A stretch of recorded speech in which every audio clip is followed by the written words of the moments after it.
What's going on, people? Welcome back to Premzy TV. And as you can see, people, we have a very special guest in the building to preview the Southampton game.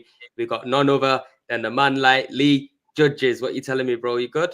I'm good, thank you very much. How's things with you, all right? Do you know what, bro? I can't be much happier right about now. We've seen us go from down here to all the way up here, and we're continuing to climb, Lee. And I'm just loving it right about now. It's a bit hard getting 100%. tickets, but so you was there at the 100%. game. Everything about it at the moment is unreal. Like, you know, I mean, from games to games, match day games, going to the pubs. Everybody's all buzzing. It's unbelievable. Like, you know what I mean. So Do you know what? and the team.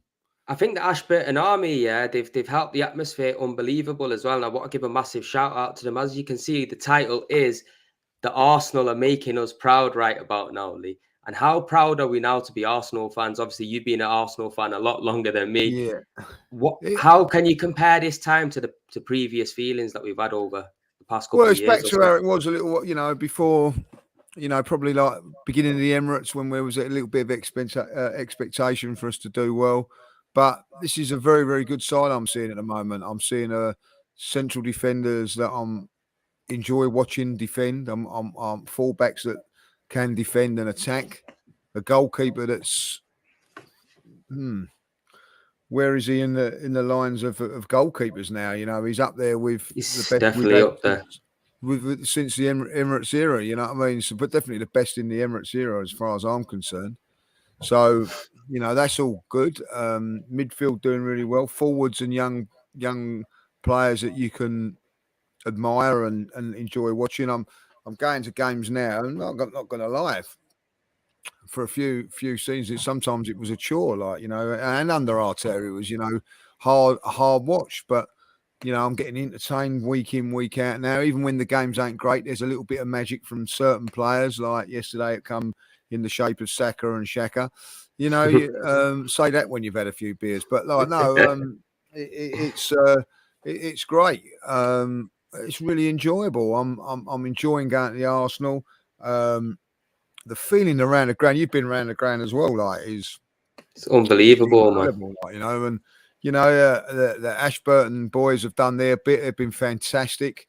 But, you know, I think what's happened with that is the North Bank's certainly got a lot louder than it had done in the past. So that sort of ups it there. But, you know, even in the West and East stands, everybody's singing. You know, I heard the other day someone in the West Stand started singing a song and it went all the way round. So that I've never known that before. Yeah. Like, you know what I mean? So it's just a really, really good to go. I'm buzzing for every game at the moment, you know, with excitement. Sometimes you're dreading the Arsenal games, weren't you? Like thinking, oh, what's that? But, you know, there's no guarantee we're going to win Sunday. I'm nervous going into that game because it's a massive game, but the team gives me confidence that we can go there and win, you know what I mean? So It's not like we're on a hiding to nothing now. It's like, for example, let's just touch on yesterday's game a little bit. Obviously, we won't deep dive into it. We'll just touch on it because yesterday when I was watching the game as well, I never really had any doubt that we weren't going to get that victory. And that's something that we've not had for a number of years. Like you just touched on earlier, we normally sit in the stadium and when it's going up to shit, it's going up to shit. There's no turnaround. Right now, even when we do concede a goal, we go right on the front foot and go and pinch that goal back. So it is a positive signs that we're seeing right about now. Is there anyone that you thought has put themselves in contention from yesterday's game for Southampton? Because personally, no one really quite impressed me. I think Tierney, you can see he's starting to get back to his best a bit. Tomiyasu was very good defensively. But the likes of Lokonga, the likes of what's his face called? What's his name? Who started again for us in the Vieira? That's the kid, man. He always forget his name. Vieira. None of them really give me anything to say. You know what? When we're ready to just come in and take someone's place now. When Odegaard came on and Partey came on, you clearly see the intensity just went through the roof. What do you reckon? Yeah, I totally agree with you there. I felt that that Vieira and Eddie, and I'll have to bring that into that, and also Lokonga didn't do anything wrong. You know what I mean? They weren't like bad or anything like that. but they didn't really hit like 8 or 9 out of 10. When you have a look at Parsay when he come on and Odegaard, it just went up another level, like, you know. But in saying that, I never felt that we was in danger of not winning that game, and I think that's the. Do you know, there was no one getting agitated in the game. Do you know what I mean? Everybody's thinking, oh, it'll come in a minute. But I thought Tomiyasu reminded me what a bloody good defender he is. You know what I mean? Like, I thought, you know, it's a real choice what he does there on that right back position. You know, I don't think he should be shoehorning him in the left back position when you've got left backs there, but he done a fantastic job against Liverpool. I didn't think he was as great against Leeds because we had a lot more of the ball. So it'd be interesting what he does there in that game, whether he goes with Tierney or whether Shinchenko could be available. I don't know. But I just felt that, you know, Tomiyasu, we've got to get him in the team somewhere along the line there. But listen, I think Vieira needs it. It's a good opportunity, this Europa League, to blood players like Vieira and get him up to speed, like, you know, 6 sort of games in there. I thought Eddie done okay without really looking like scoring. Where you have a look at Jesus, who wasn't at his best, did look like scoring. So he needs to change his fucking boots for Sunday. I'm telling you now, Lee, because I don't know what was going on. He's had a couple of games like that now. He missed a sitter against Leeds, which people don't forget. You know what I mean? And but you know, his all-round game was still very, getting into very good. all the right positions, doing the hardest part of it. It was just yesterday. I don't understand. He should have at least buried one of them chances. I was quite surprised. I'm with you on that, like, and I've been backing him to get a hat trick for a couple of weeks now, saying it's going to come, because surely one game he's going to get these chances and take them all. You know what I mean? I think he's had a lot of chances. You know, if you look back at the Spurs game and games before that, and you know, goalkeepers making saves and like, so there's going to be a time when he's going to smash it. So I do feel that he will do, but at the moment he needs to. Yeah, change those boots. That's what I think. Granit Xhaka showing him what time it was, didn't he? Weak foot. I'm telling you, we want to touch on Granit as well, because first of all, what a ball from Tomiyasu to find him in that space. Brilliant, because a lot of people always say Tomiyasu's attacking game ain't so great. He just shown what he can do in key moments. He doesn't just go up there and waste the ball. He'll pick his pass. And Granit Xhaka, what a turnaround it's been for this guy, Lee, because I've been there, you've been there. When he did what he did, it didn't look like there was no way back, man. There's a lot of credit got to be given to him now. I was just talking about this today. Tremendous amount of credit's got to be given. You know, the mental strength that he has, it must be unbelievable, because, you know, not just with the Arsenal fans, you know, I mean, the Roma move where they only offered like silly money, really, like, you know what I mean? And so he had to go for, you know, he's not even worth 10 million and whatever. I do think if Roma would have gone in with a significant bid, maybe that would have happened. But hearing reports today that Mikel sort of said no, you weren't going to let him go. So all credit to Mikel for that, like, you know, for keeping faith and saying no and backing him. I just think it's an unbelievable turnaround. You know what I mean? Not I said yesterday, and I say it again, you know what I mean? He's the player of the season for Arsenal, not player of the year. Some like people are saying, like, for in the Premier League, but Arsenal's player of the year at this moment in time, because he just hasn't dropped his performance level from 8 out of 10 every single game. Now, you know, Jesus has been fantastic. I have to say this now, Saka's coming into his own in the last few games, but ultimately every game he's been right on it. And you know, credit to him. You know, you can't knock it. And a year ago, 2 years ago, I don't think he'd even been in that position to score that, let alone with his right foot and finish it like that. You know, but you're expecting this from him now. You know, I think that he's got a very, very good shot on him left foot wise, as we know. But what a good finish that was yesterday. And peach, an absolute peach. I think he was surprised. Yeah, maybe he was, but massive goal for us as well, because that puts us in a fantastic position going forward in the next 2 games, which, you know, the games are coming thick and fast. You can see that over the last week or so, not just with Arsenal, but with other teams as well, that there is a little bit of a drop-off in performances from most teams. So, well, look, let me just touch on that Xhaka, Lee, just because you made a good point about the Roma bid, because I actually didn't really think of it like that. It's very easy for a player to then start losing his head after a deal might collapse if Yeah. he wanted to move. So all the way up until, for me, I'd say from January last season, well, last season, but this year, from January onwards, Granit Xhaka has started to improve, and you start seeing a very consistent Xhaka. I got to give Arteta credit as well, because he's facilitated him in a new position, a new role. And I feel like that new role that's given him the license to push forward more has helped his game tremendously. And because he's got that natural ability to come back and defend as well, he will do that anyway. I don't know what you stand on Yeah, that. I totally agree with you. I think that you know, his all round game is brilliant. But you know, another point that you have to say is that even during the summer, which you mentioned there, where we've got to upgrade on Granit Xhaka, we've got to upgrade on Granit Xhaka. So all the season, all the time, you know what I mean? Oh yeah, we still need to upgrade on Granit Xhaka. We still need. He must have heard those whispers and things like that to brush it around, brush it aside, and continue to do what he's doing. He must have some sort of mental strength there, which is incredible, really. Like, you know, so I have to say. You know, look, he faced a lot of criticism and deservedly so for what he'd done.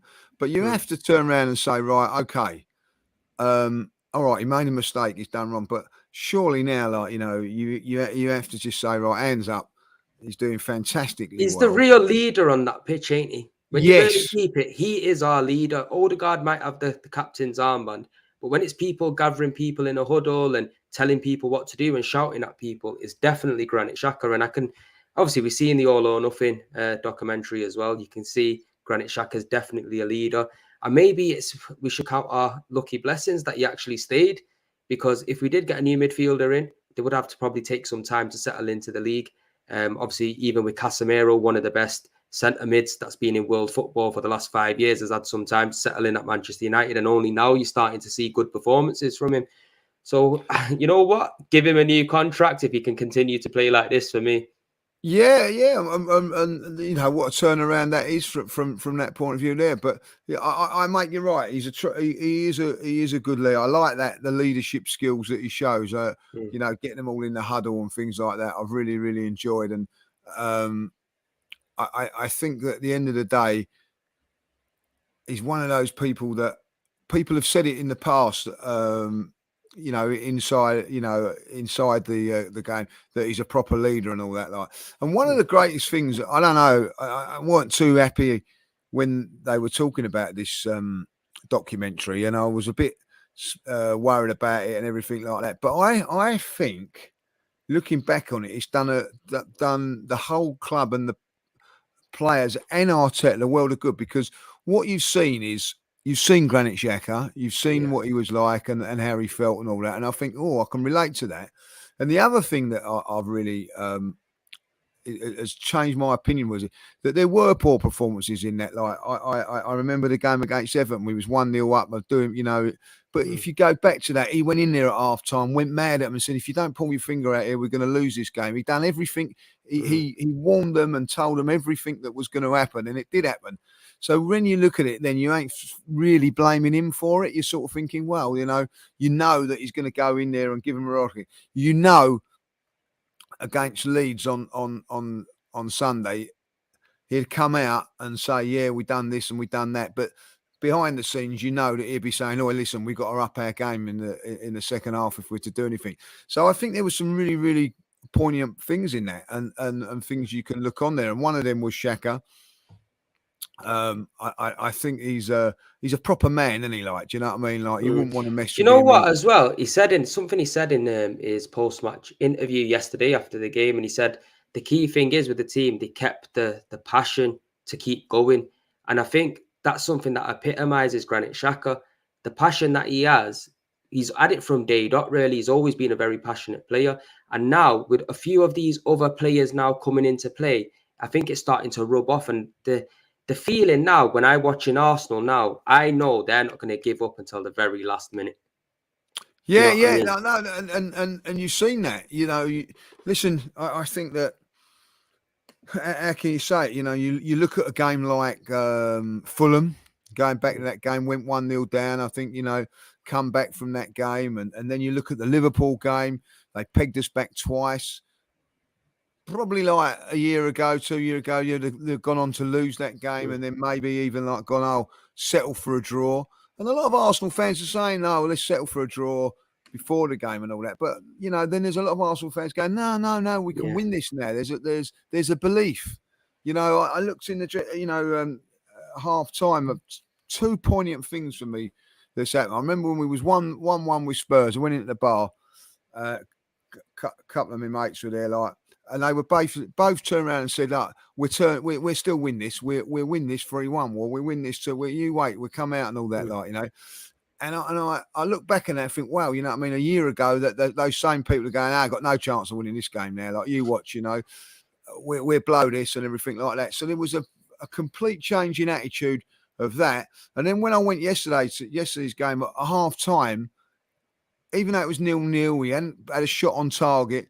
There wasn't everybody going, oh, this is rubbish and all that. Like, everybody in the like having a think, going, we still win this game. Yeah. And that's what's changed, Premzy. That's what's really changed at the football club. Do you know what, as well, Lee? I agree 100% because even pre-match, when we're inside getting the beers or whatnot, the atmosphere pre-match is something that I've not seen before. Yeah. In like the Emirates area, it's totally new. And sometimes that can help galvanize you and just let you push on. And we are that 12th man, Lee. We are. And you know what? I sit in the North Bank. That's why it's probably gone louder, you know what I mean? Because I was used to be in the clock end, but moved to the North Bank over last season. So it is starting to improve. Even when the clock end singing songs, North Bank are just literally throwing them right back at him. Yeah, 100%. It's a madness, man. And I'll tell you what, it isn't that long ago. I don't know if you remember the game. It was a poor game against Burnley last season. We drew 0-0. Yeah, and watching that game, after 30 minutes, you were starting to get frustrated because you knew he wasn't going to win the game. You knew he wasn't going to get back and win the game. Or you could sense that it wasn't going to happen. We was missing that attacking killer edge, weren't we? That is not there now. That is not there now. So there's no frustration. There's no anxiety in and around the stadium. So that means that goes on to the pitch. So the players are not, there's just a different feeling at this moment in time. And listen, obviously results and wins help that and make that and continue to do that. But ultimately, it's a combination of all the things being put into one thing, and it's fantastic, And long may it continue. The judges, long may it continue, because I'm buzzing right now. I'm loving giving everyone stick, and I just don't want it to come back and bite me on the ass. No, but this is the other thing, like, you know what I mean, and I mean this sincerely. We lost to Man United, but no one was doing their nut or doing anything. We played really well that day, and we looked on it and said, let's take the positives out of that. Yes, we're going to have a couple of setbacks along the way. But ultimately, it's how you respond after that. Like, we lost to Man United. We then didn't have the home game against, was it Everton, because of the Queen's death and all that. Like, so we missed out on that game there. So then our next game was away to Brentford. So you think, just lost to Man United, and that tough away game, which we go there and we totally win that game. So that's a fantastic thing. And everybody then hits you with that, Brentford ain't all that. Well, Chelsea didn't go and do what we done to them the other day. So, instead of looking to criticise the team, we're looking to forget about the criticism side. We're looking at the positives, and even the last couple of games have not been great performances. We're looking at we've been very, very positive. Well, okay, we know we can do better. We know we can play better, but ultimately we've got the result done, and that's the main thing, So. You're spot on, Lee, because the recovery this season has been crazy. Last season, what happened? As soon as we lost 3 games on a bounce. You get me? We couldn't get back out of it. This year, the recovery that we've had, unbelievable. Even the United game, like you said, nobody was blowing the trumpet, because for me, I think we was very unfortunate not to just take our chances and just had a couple of lapses in concentration. But just before we do move on to the Southampton game and what we'll do looking forward into that, I just want to ask you something, because I've been hearing loads of people rattling about Gabriel. Now, the one thing about Arsenal now, there's not really much to complain about. So people, for me, are just jumping on the bandwagon and trying to put man down. With Gabriel, he can be rash at times and he can cause a little bit of a mistake here and there. But I put that down to him being on the front foot and being an aggressive defender. Because when you are that kind of defender, if you've played it as a defender yourself, you will know that you're more likely to give stuff away because you're on the front foot. What do you stand with Gabriel? Because I'm hearing drop him, and I just think it's a bit unfair, man. Well, look, two things have happened to Gabriel. Like, Saliba's come into the team, and he's a different player, right? But what it does is perhaps highlights a little bit more on Gabriel, 100. because I don't think Gabriel's doing much different to what he was last season. Everybody was raving he's our best defender. Forget about the little thing that he done at the end there. If that was me and I was manager, I'd be having a right go at him, because he initiates the push. Let's be honest. He initiates it. Go down, and that's it. Like, no need to be petulant afterwards and things like that. You're a big central defender. But if you go back to that game, he was superb that day. He was our best defender that day. Saliba was a little bit shaky. Made a few mistakes, which could have been punished. Now, if you look at let's just take the Saliba thing, the handball. Okay, that happens, but he give the ball away, and Ramsdale helped him out. Now, if Gabriel does that, maybe they score and everybody goes, "Oh, look, it's Gabriel's mistake," and whatever, But I'm with you on this. When you defend off the front foot and you're an aggressive defender, you are going to give away fouls. You are going to give away. You are going to make mistakes, but you have to have one aggressive, and you have to have one that's more exactly placid, so that it works. You go back to the olden days. Tony Adams was alongside Martin Keown or Stevie Bold. They were the more aggressors. You know what I mean? Like, and like they've got Sol Campbell as well. Adams were the ones, that were more cultured, if you like, and so Martin Keown is well thought of and a fantastic defender. He give away penalties, he give away free kicks, he done silly things. What I mean? So the one thing that I got the ump with Gabriel is that he initiated that foul, which is fine. You know what I mean? Like, he makes sure that he push. Then if you're initiating it, don't get petulant afterwards. You know what I mean? Like, Do you know what, though, Lee, as well? You know what? Sorry to cut you. Yeah. No. See, there's on this comment here. Yeah, Gabriel needs to calm down. Obviously, I understand that, but what we need to understand as fans is that he's still only 24 years of age. He's got a long way to develop yet. I understand that right now he's been in the Premier League for a few seasons, but now it's a different Arsenal team. We give him another year to settle with Saliba, understand him, know that he's going to fully support him if he does give the ball away. Because at the moment, it's a new pairing as well. You get me? And I just think that we just need to be a little bit more patient with him and not put too much pressure on the guy. Otherwise, once we start doing that, it's just going to all turn to turmoil again. Yeah, I agree. But also the thing is, now with this team and whatever, we've gone 2 years of making mistakes and losing games and all that, So we as fans now are in a different position. We're not going to be, we'll let him off because he's young. We're going to let him off because he's, you know what I mean? Like, no, those mistakes were made over the last couple of seasons. So there's a different outlook to Arsenal fans now. Like, we don't want to see the same mistakes being made by certain players now, because we've had to put up with it for a couple of years. This is part of it now where, no, you've got to be on your game in every game, because Arsenal at this moment now have got to make a move to go into the top four or challenge for the top. How you do that is being consistent, playing well, and not making the same mistakes. So it's very, very important that we back the team. But also, listen, if you are making mistakes, it's not acceptable. Don't matter how old you are.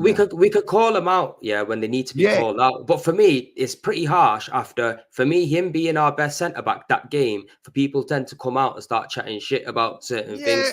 Do you know what I mean? Last season, Gabriel was our best centre back. We didn't have him last season. Yeah, do you know how many games he won us as well with his goals? Like, it's a madness what I'm hearing right now. I don't mind rotation. I don't mind bringing another left-sided centre back in so we can have a bit of rotation. But just to hammer the kid, I'm not having that, Lee. I'm not having it. No. And listen, you're always. This has been a very, very trait of Arsenal. We've always had over the years, but also which I think that Gabriel's got to look at as well, is that there's players in the wings that the Arsenal fans like and want to get in the team. What? One of them being Tomiyasu's not in the side at the moment. Like, you know what I mean? The fans want him in the side. So, you know, they're looking at it and going like, well, Tomiyasu can play right back, Ben White can play in the central defence. So they're looking to try and get other players into the team and all that. Like, instead of just enjoying what you've got there. Look, 4 wins out of 5 away from home. When we've only conceded at Old Trafford, you know what I mean? Come on, look at the positives as well. We're a different team defending away from home than we are at home. We're a little bit more expensive at home. That's why we concede a few more. But ultimately, you know, I'm with you on this one. Gabriel's all right. Yeah, man. And also big up Kieran Tierney as well. 100th appearance for Arsenal, and hopefully that's many more to come, because I love this guy. I'm telling you now for a fact, he's one of my favourite players at Arsenal, and you can see he's slowly getting back to his best as well. He's got a bit more of a new position now. We're not really seeing too much of a KT running down to the byline, whipping it in. You're seeing a bit more of a KT that's cutting inside and helping with a bit of support as well. So it's a new role for him. I wonder what you make of KT's performances now. I'm pleased for him, and also like people again looking at the negative. Oh, he's not playing week in, week out, and all that. Like, it's great that we're not having, like, for the last couple of seasons we've had to push him. You know, and maybe like, you know, at this moment in time we can just go, all right, yeah, you can play this week, might not play next week, until you build up your fitness and whatever. Like, you know, I'm a big fan of Tierney's. I think that he's a top defender. I would play him personally on Sunday, but you know, we've got to realise that his body's still fragile, and we need to be taking time with him. Yeah, no, 100%, Lee. That is, you know what? Yeah, I didn't even really think of it like that too tough. You know what I mean? Because I love the guy so much. I want him to come in and prove himself, because he's one of the only players that isn't Arteta's player, and for him to maybe find his rhythm in that team and Arteta to pick him on a consistent basis, I'd love to see that, to be honest, because I feel like he's a better defender than Zinchenko. I feel like Zinchenko's a bit more better technically, and he can cover that midfield position a lot better than KT. And it's a good problem to have. But in certain games, when you think it's going to be a little bit more difficult defensively, I think we should always be putting KT in. Now, if we move on to Southampton on Sunday, we lost last season 1-0. You know what? They've kind of caught a little bit of form. They drew 1-1 with West Ham. They just beat Bournemouth. Are we playing them at the wrong time, Southampton, here? Because it's a bit of a ground where I was there myself last season, and I'm telling you now, man, it wasn't a good feeling at all. No, I don't like that. You know, I mean, nothing against Southampton as a club, and I just don't like that place. I don't like it. It's not one of my favourite grounds to go to. If I'll be honest, it's a little bit of I don't really understand. I know why. I'm not too sure why I don't like it there. You know, a good atmosphere there and everything like that. Good position behind the goal as well. It's not like one of the worst places to go to, but maybe because we don't actually do that well there. You know, I mean, I don't think we play really well. We either play really, really well there or poor. I've had some poor times down there. I can tell you, like, maybe that's why. But we need to go there and be solid. And you know, I know that they drew with West Ham last game. I watched the highlights there. West Ham should have won that game in the end. They started off slowly. So there's a warning for you. They started off slowly. Southampton got in front and they clawed their way back, but not enough. So Arsenal got to be right on it from the word go. Don't give them any enthusiasm to play us and give them something to fight for. So we've got to get the ball down. We've got to take control of it like we have done, like IE against Brentford and that, and then be ruthless. And we haven't been ruthless in the last few. You know, I know, like the game against Leeds, you know, Jesus missed an open goal. When we get those sort of chances, we have to take them. We can't afford to do that against Southampton, because it becomes difficult there. I'm telling you, for us especially, like, you always have them couple grounds that you go to, and every time I've gone to Southampton, I'm not gonna lie, I've always been on the edge of my seat, man. And it's just now the way we're playing now, we need to start putting all of these kind of things to bed, because I'll be honestly, I was disappointed with Arsenal against Leeds, especially that second half. The way we were getting peppered up, I was thinking, obviously, defensively, we held it. But on another day, that could have easily drawn or lost that game. And I want to see a response from that as well. And I think that you will. That's my personal thing. I think sometimes you get a little bit of a lesson. And I think that if anything, Mikel would have shown them that if you aren't quite at it, this is what can happen. We got away with it, so we need to be right in there now, So listen, Southampton's one of those grounds. Listen, like Manchester City didn't win there last season. Spurs didn't win there last season. It's not an easy place to go. So, but if you're going to get top four, or challenge for the title, you've got to go here and get 3 points. And Definitely. I'm in this position now, you want us to do. I'm wanting desperately for us to see us sort of hit the form that we have in the last few games, but ultimately, listen, I'll take a scrappy old 1-0, 2-1 win or something like that. But I think for us to go forward, confidence-wise, we need to win well. But ultimately, it's about winning, especially when you've got Chelsea and Man United and Tottenham versus Newcastle playing each other over this weekend. It's a massive, massive game. If we can win this game, it will push us more deeper into the top four. And obviously, we're not giving up the title challenge. We're gonna try and match Manchester City for as long as we can. And if we do that, then our top four chances are so much better. Now, 100 King Darwin. We just actually touched on the Gabriel hate about 5 minutes ago in the stream. So if you haven't caught up with it, go and watch it back because it's quite interesting. And also, just to one touch as well, he said just on this, would he rather see Saliba and Tomiyasu partner up and see what that looks like? Personally, if it was going to be the case, I'd rather see Tomiyasu go to right back and it would be Saliba and Ben White in the centre-back positions rather than Tomiyasu dropping in there. I don't know what you think about that, Lee. Yeah, that's what a lot of people are saying now. It should be Ben White and Saliba in there as a central defenders. My argument with that is, look, we've won 9 out of 10 games. Why change it? You know what I mean? Why change it? You know what I mean? So Gabriel stays for me. You know what I mean? I don't see why people are wanting him out. I get why. I think a lot of people want to see Gabriel come out of the team because they want Tomiyasu in it. But listen, Tomiyasu's going to have to bide his time. Yeah, you know what? He'll get his opportunities because as soon as we get a bit further along the season, it's going to start getting a bit tricky. What I want to see, though, Lee, I want to see us go into the World Cup on top, which is very doable because even against Chelsea, we've got quite a good record against them in recent years as well. And this is probably the best Arsenal side we've seen in a number of years. So they weren't very impressive against Brentford. They have been playing a little bit of good football previous to that, but we can get at them and get the victory over Chelsea. So if we go in top of the table, then when we come back now and we go into January, we have to recruit. For me, we have to recruit 2 key players, and that will then decide whether we're going to be title pushers or top 4 pushers for me. And it's a very key point. I totally agree. Look, we've got an opportunity to go into the World Cup, which at the beginning of the season you'd have bit your hand off for going into. Actually, if most Arsenal fans have said if we was in the top 4 come the World Cup, we'd take that. You know what I mean? So we've got an opportunity now with the 4 games that we've got.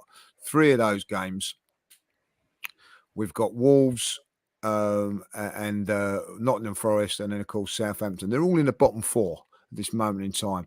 If we can win those games there, the Chelsea game, I think, would be an interesting one. But if we was to lose that, we would still be 1 point at the top of the league. You know what I mean? I don't think Man City are going to drop any points come to the end of the season. So for me, I think it's a massive few games. That's why I think we've got to nail this game against Southampton, then nail the game against Forest. Then the Chelsea game will be interesting. But if we could go there, do you imagine if we was to go there and get all 12 points in the next 4 games? That would be unbelievable. I'm a believer, Oli. No, I'm a believer. You know what I mean? I actually believe in it. It could happen. If it does happen, why not? We could actually be 4 points in front, but we could be at least double figures to 5th place, which is massive. You know what I mean? These next 4 games now are really, really important, key. And also, don't forget, the nearer it gets to the World Cup, will players be pushing themselves too much? Getting it. It's a really key time for me, these next 4 games. If we can get ourselves over the line for these 4 games, say if we were to win these 4 games, top four is definitely on, and who knows? You know what I mean? It's take it game by game, but ultimately, you know, if we continue and play the way we are, we'll be okay. And I'm with you on that. January will tell us a lot about what we do. I think the Would you club rest need. some of the players? Say, for example, Joe, like in the Europa League against PSV, we've got one more game coming up in between. Would you, obviously we need a point to more or less win the group, I think it is. But if we when we go in that game, would you like to see him still mix it up, or would you Yeah, rather him just play all the mix it up, youngers? mix it Yeah, up, to like, you know. I'm keep not, the momentum. yeah, just, you know, like we we can afford to lose to PSV as long as we beat Zurich, which we should do. So and we've won the group, you know what I mean? So we just got to get one. We just got, you One know, just victory we need in it, and we've done in it. yeah. So like, you Basically. know, I think this is a key month for us because of, you know, for instance, other teams in and around us can't rest players as much as us.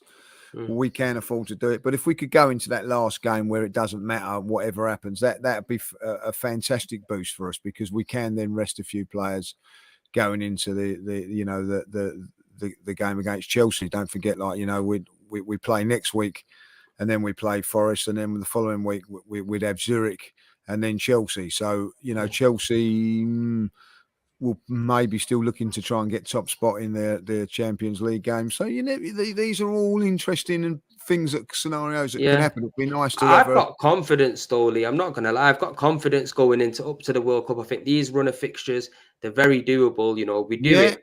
It's all happy days. But big up to Hit 44 as well with the super chat. Just joined thoughts on Arteta saying young players like Saka need to play a lot of games to become world class and not develop bad egos. And you know what? I fully agree with that as well, because the one thing I've always said as well, right from the get go, you can rest players here and there, but the best players in the world, they always want to play every available game in it. Couldn't agree more. Like, you know, and listen, players like from when I played and all that, like, and players going up to that. I used to love the midweek games and play. You know, rather play than train. You know what I mean? Like, you want to have games, and it was built into you know, to play Saturday, Tuesday, Wednesday, or Saturday again. Like, you know, it wasn't this all we have a rest and all that. Like, you know, you wanted to play, and you know that. You know that these players are trained to play 2-3 games a week. That's how they're trained. So, you know, I agree with that. Like, you know, and there's nothing better than, it's the same as anything in it. Like, you can practice cricket in the nets all the time, but there's nothing like going out there in the middle. Like, you know what I mean? It's the same as football. You can train as much as you like, but there's nothing like a game. You No, know, 110. so 110, man, I'm I'm with telling that you. on that. But yo, people that's in the chat, make sure you're hitting a like on the stream, people. Subscribe if you're new. You know what to do. I'm telling you now, it's free. So help the man them out and hit the link. Also, Lee Judges' channel's in there as well, people. So if you don't know who Lee Judges are and you're coming from my channel, make sure you click on there and subscribe. But if you've been living under a rock and don't know who he is, I don't know what's going on, you get me? Because he's one of the biggest Arsenal fans out there.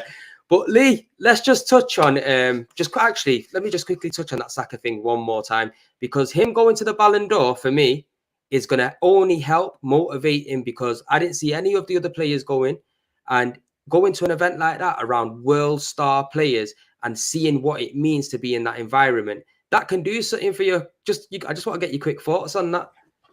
Yeah, I was happy seeing him there. So happy yeah, seeing of him course. there. I think he's one of the best young players in Europe, if not the world. I think he's right up there.